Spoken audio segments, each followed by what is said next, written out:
Hey everyone, welcome back to another episode of Digging with Dad. Tonight we're going to be making Thai red chicken curry.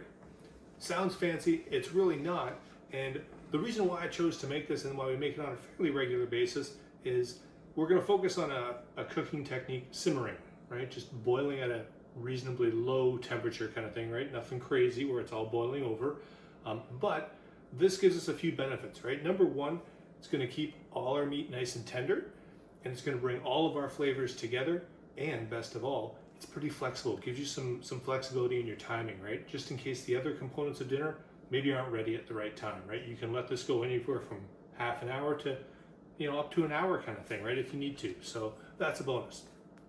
These are very basic ingredients, but the rest of it all takes place in the stove behind me. We're all going to do it in one big pan, so let's get to it. Okay, so we're warming up our pan here. We've got a nice deep pan, just in case. Start with just a little bit of oil.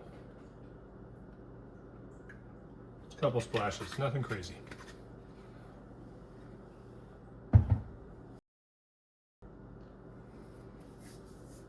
All right, and once our oil is a little bit warmed up here, we're gonna be adding, and I just use red curry paste that I buy from the store. Right? It's gonna look something like this. Right?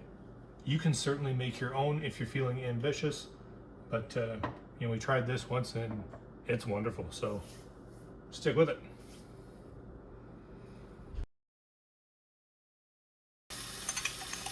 Now, as with most recipes, right, you adjust them to your taste. Right? Like I said, we really enjoy the flavor of this red curry paste, so I tend to be a little bit heavy-handed with it versus, let's say, what I list in the recipe, but you do what you want to do.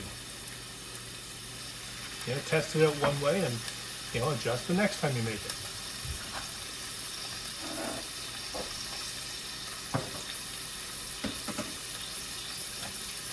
All right, so we're just going to get that moving around and get that warmed up, and immediately the smell starts to come here, and it is wonderful.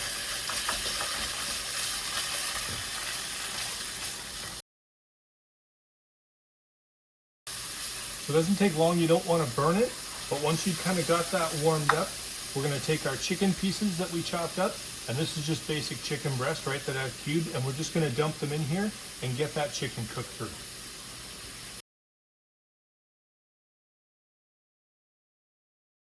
So we're using a chicken breast here in the recipe. You can use chicken thighs if you want. You can use, any option you've got. You can even use leftover chicken, right? Let's say you kind of cooked up a batch and you've got this extra chicken breast or two laying around. Cut it up and throw it in here, right? The flavor really takes hold with this curry paste. It's wonderful. All right, so we'll just give that a little bit, brown it off and cook through. We'll be back.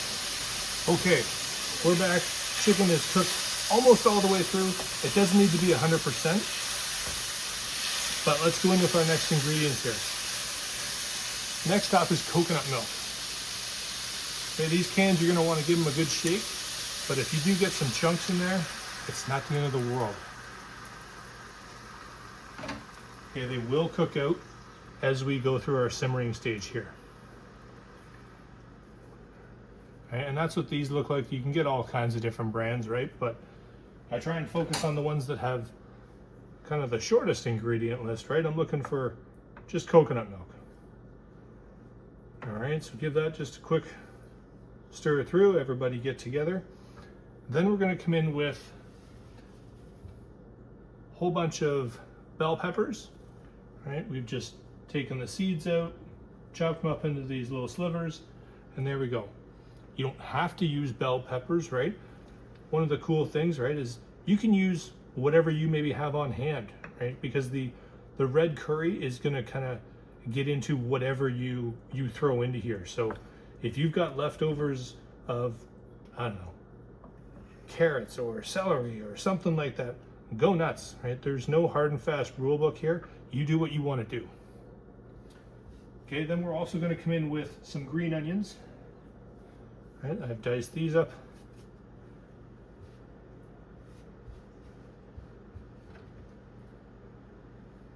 Very good.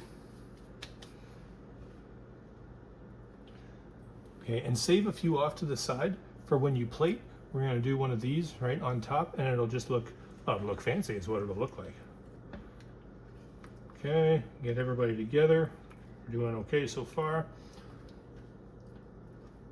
So we always talk about, you know, here's alternatives, or here's what you can do instead, or here's what you can substitute.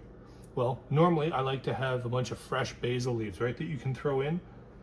Didn't have it today. It's okay, it's not the end of the world, because in the summertime, we actually do grow basil, and we pull off everything that we don't use, mix it with a little bit of just olive oil to kind of get it wet, and put it in a food processor and freeze these little balls of basil leaves, right? So the flavor is what we're after. It's just not going to be a giant leaf. It's okay. Okay. So while those kind of defrost, you know, you kind of break them up, we'll move them around. It's okay.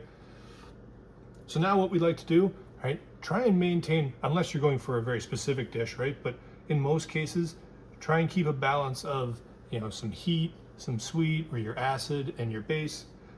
So we're going to come in with some brown sugar here, just in case people do find that red curry paste does have heat on it. The brown sugar will definitely take it out. So let's do a little bit of this.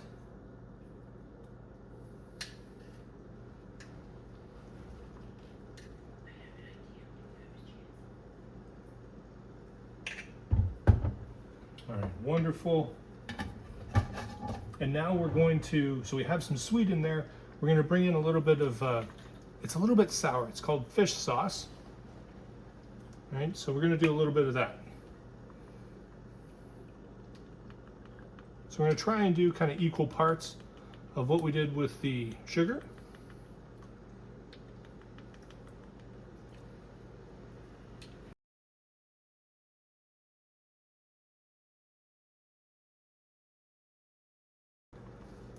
All right, and then our last one here is just a little bit of lime juice. Again, equal parts-ish of what we've been using so far.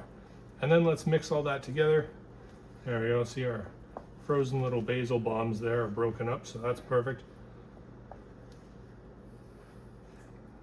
I'm just gonna make sure that it's all combined. And this is kind of the premise, right, for a lot of different dishes, that when I talk about the heat and the sweet and balancing your flavors, right? Whether you're gonna make a teriyaki dish or a stir fry or something like that, right? You tend to try and balance those out. So, and sometimes maybe it's just changing one ingredient, right? And it's an entirely different dish now, right? So play around, have fun, make it yours. All right, so here's where our simmering comes in. So we want to get it to, you know, a light boil. You don't want, this is pretty aggressive here. So if we turn our heat down, right? Not even at medium. Let's give that a second and see what we're shooting for there. We just want the light bubbling, right? Because what we're going to do here is we're going to put the lid on and we're going to let this sit, right? Let it cook and let everybody get together in the party for a good 20 minutes or so, right? If you can. Longer equals, you know, more intense flavor. It's going to cook down.